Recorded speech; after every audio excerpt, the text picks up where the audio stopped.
Exodus chapter 4. Binigyan ni Lord si Moses ng power na gumawa ng himala.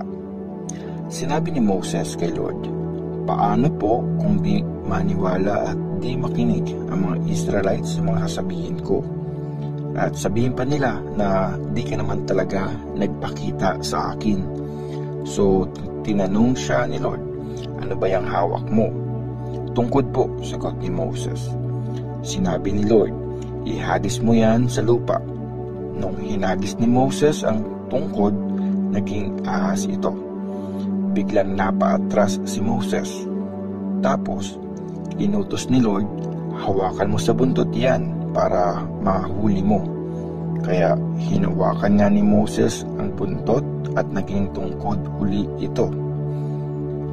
At sinabi ni Lord, "Gawin mo ito para maniwala ang mga Israelites na ako ang nagpakita sa iyo. Si Lord ang Diyos ng mga ancestors nila, ang Diyos ni na Abraham, Isaac at Jacob." Inutusan uli ni Lord si Moses, "Ilagay mo ang kamay mo sa loob ng iyong damit, sa may bandang dibdib." Sumunod si Moses, at nung nilabas niya ang kamay niya, nagkaroon ito ng sakit sa balat na parang kaliskis na kasing puti ng snow. At sinabi ni Lord, "Ipasok mo uli yung kamay mo sa loob ng iyong damit." Ginawa nga ito ni Moses, at nung nilabas niya yung kamay niya, magaling na ito at wala na ang mga sugat.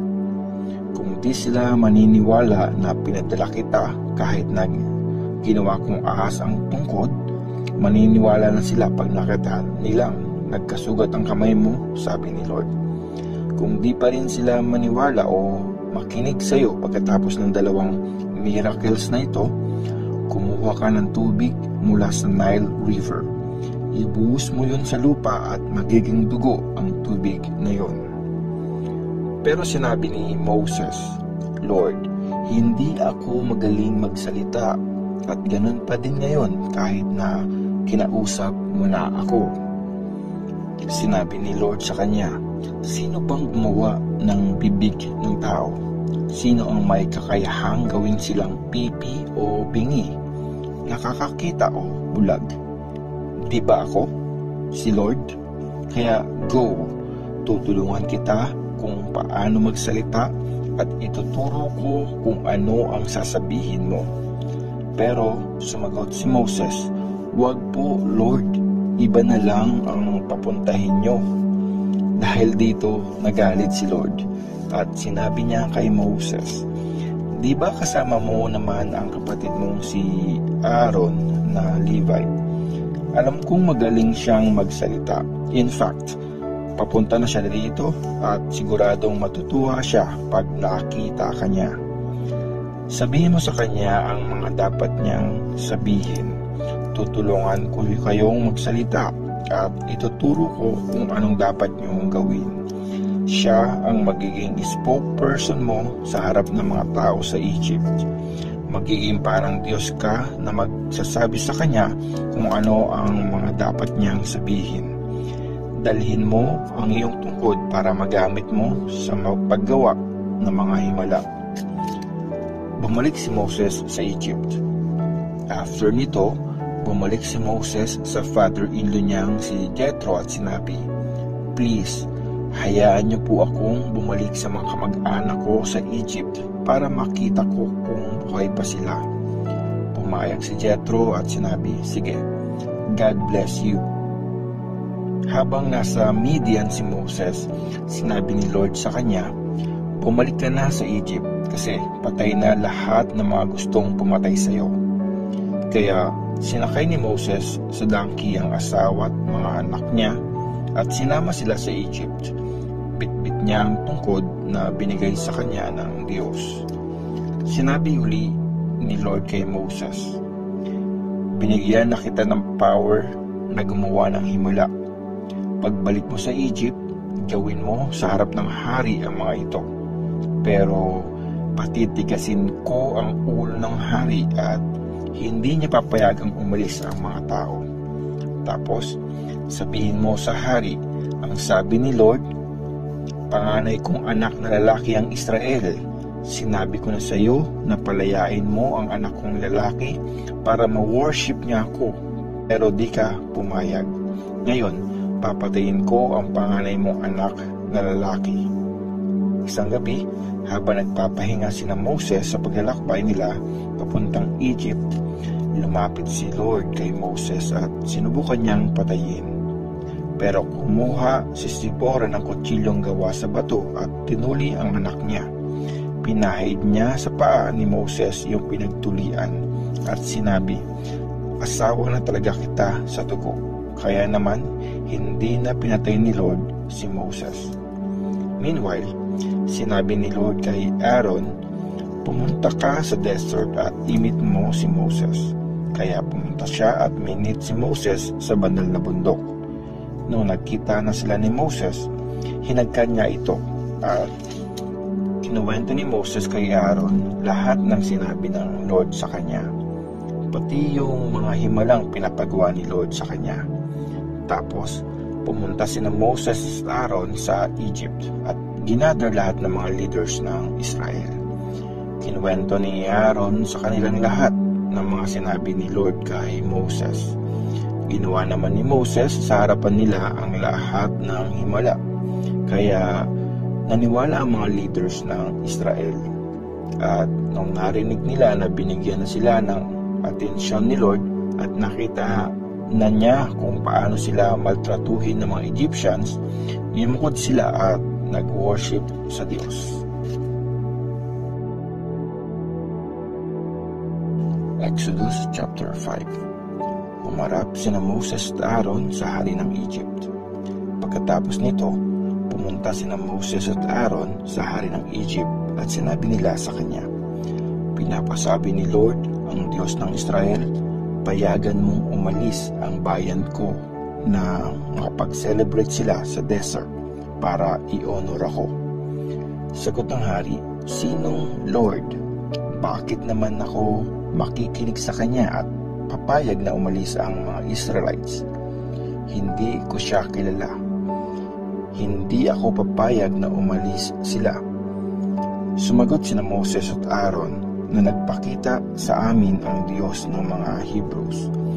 "Payagan mo kami na pumunta sa desert ng 3 araw para mag-offer ng mga sacrifices kay Lord na Diyos namin. Pag hindi namin ito ginawa, papatayin niya kami sa sakit o sa gera." Pero sinabi ng hari kina Moses at Aaron, "Bakit niyo pinipigilan ang mga taong ito na gawin ang mga trabaho nila? Pabalikin niyo sila. Tingnan niyo, mas marami na nga sila kesa sa amin. Tapos, gusto niyo pa silang huminto sa pagtatrabaho?"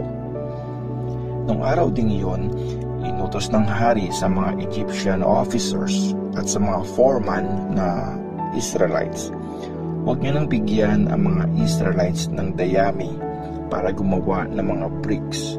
Hayaan niyo sila ang kumuha ng dayaming kailangan nila. Pero parehong kota pa rin ang gagawin nila.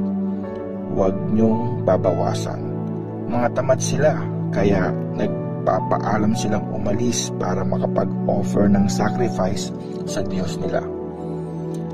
Bigyan niyo sila ng mas mabigat na trabaho para mapahirapan niyo pa sila at di na sila makinig sa kung ano-anong kasinungalingan." Kaya pumunta ang mga Egyptian officers at mga foreman na Israelites at sinabi nila, "Pinapasabi ng hari na huwag na kayong bigyan ng dayami. Kayo na ang kukuha ng dayami na kailangan nyo. Bahala kayo kung saan kayo kukuha, pero hindi mababawasan ang kota nyo." Kaya naghanap ng dayami ang mga Israelites sa buong Egypt. Pinipilit ng mga officers ang mga Israelites na gumawa ng kasing daming bricks gaya nung binibigyan pa sila ng dayami. Pag kulang ang nagawa, binubugbog ng mga officers ang mga foreman. Tanong nila, "Bakit kokonti ang nagawa niyong bricks ngayon?" Kaya pumunta ang mga foreman sa hari at nagreklamo, "Bakit niya po ginagawa sa amin ito? Hindi na nga po kami binibigyan ng dayami, Tapos inuutusan pa rin kaming gumawa ng mga bricks. Binubugbog pa kami ng mga tauhan nyo kahit sila naman ang may kasalanan. Sumagot ang hari, mga tamad kasi kayo at ayaw nyo magtrabaho. Yan ang reason kaya gusto nyong payagan ko kayong mag-offer ng sacrifice kay Lord nyo. Bumalik na kayo sa trabaho nyo. Hindi na kayo bibigyan ng dayami, pero kailangan nyo pa ring i-meet ang quota. Na-realize ng mga foreman na masama na ang sitwasyon nila nung sabihan sila na kailangang ma-meet ang quota gaya ng dati. Nung paalis na sila, nakakita nila sina Moses at Aaron na nag-aabang sa kanila. Sinabi nila sa dalawa, parusahan sana kayo ni Lord dahil sa ginawa nyo. Dahil sa inyo, nagalit sa amin ang hari at ang mga officers niya. Binigyan nyo sila ng reason para patayin kami. Nag-pray si Moses kay Lord. Tapos, nag-pray si Moses kay Lord at sinabi, Lord, bakit mo po pinapahirapan ang bayan mo? Bakit mo pa po ako pinadala rito? Mula nung kinausap ko ang hari para sa iyo, lalo pa niyang pinapahirapan ang bayan mo. Wala ka pong ginagawa para tulungan sila. Exodus chapter 6. Tapos, sinabi ni Lord kay Moses, makikita mo ngayon kung ano ang gagawin ko sa hari. Gagamitin ko ang kapangyarihan ko para mapilitan siyang palayain ang bayan ko at ipagtatabuyan pa niya kayo. Tinawag ng Diyos si Moses. Sinabi ng Diyos kay Moses, ako si Lord. Nung nagpakita ko kina Abraham, Isaac at Jacob, nagpakilala ako bilang Diyos na makapangyarihan sa lahat at hindi sa pangalang Lord. Gumawa ako ng kasunduan sa kanila. Nagpromise ako na ibibigay ko sa kanila ang Kanaan, ang lupaing tinirahan nila bilang mga foreigner. Narinig ko rin ang mga daing ng mga Israelites na inaalipin ng mga Egyptians. Naalala ko ang kasunduan ko. Kaya sabihin mo sa mga Israelites, ako si Lord, palalayain ko kayo mula sa pagpapahirap ng mga Egyptians. Ililigtas ko kayo mula sa pagiging alipin. Gagamitin ko ang kapangyarihan ko para parusahan sila ng matindi. Gagawin ko kayong bayan ko at ako ang magiging Diyos nyo. Malalaman niyong ako si Lord na Diyos nyo na nagpalaya sa inyo sa pag-aalipin ng mga Egyptians. Dadalhin ko kayo sa lupang tapat kong pinangako kina Abraham, Isaac at Jacob at ibibigay ko yun sa inyo. Ako si Lord. Sinabi ni Moses ang mga ito sa mga Israelites pero hindi sila nakinig sa kanya kasi na-discourage talaga sila sa matinding pang-aalipin na nararanasan nila. Kaya sinabi ni Lord kay Moses, pumunta ka sa hari ng Egypt at sabihin mo na payagan na niyang makaalis ang mga Israelites sa bansa niya. Pero sinabi ni Moses kay Lord, hindi po ako magaling magsalita.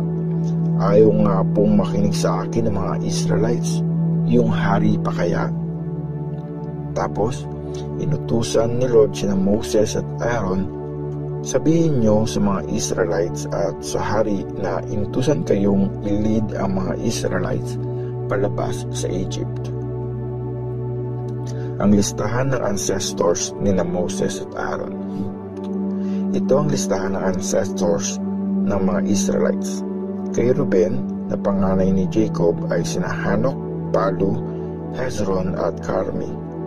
Ang kay Simeon ay sina Jemuel, Jamid, Ohad, Jakin, Zohar at Shaul na anak ng isang babaeng Canaanite. Kay Levi naman ay sina Gershon, Kohath at Merari. Nabuhay si Levi ng 137 years. Nagkaroon naman si Gershon ng dalawang lalaking anak, sina Libni at Shimei. kasama ang pamilya nila. Ang kay Kohat naman ay sina Amram, Izhar, Hebron at Uzziel. Nabuhay si Kohat ng 133 years. Ang mga anak ni Merari ay sina Mali at Mushi. Ang mga nabanggit ay pamilya sa angkan ni Levi. Naging asawa ni Amram si Jochebed na kapatid ng tatay niya.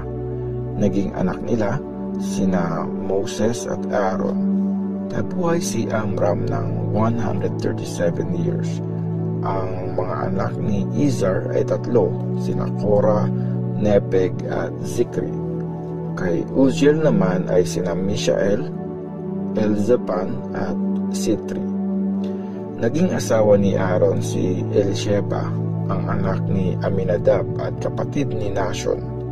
Naging anak nila si Nadab, Abihu, Eleazar at Itamar. Ang mga anak ni Korah ay sina Asir, Elkana at Abiasap. Ang mga nabanggit ay ang pamilya sa angkan ni Korah. Naging asawa ni Eleazar ang isa sa mga anak ni Putiel.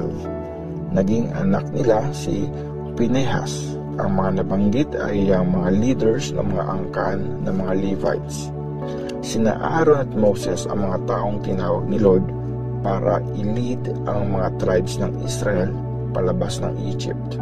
Sila ang mga nagsabi sa hari ng Egypt na palayain ang mga Israelites.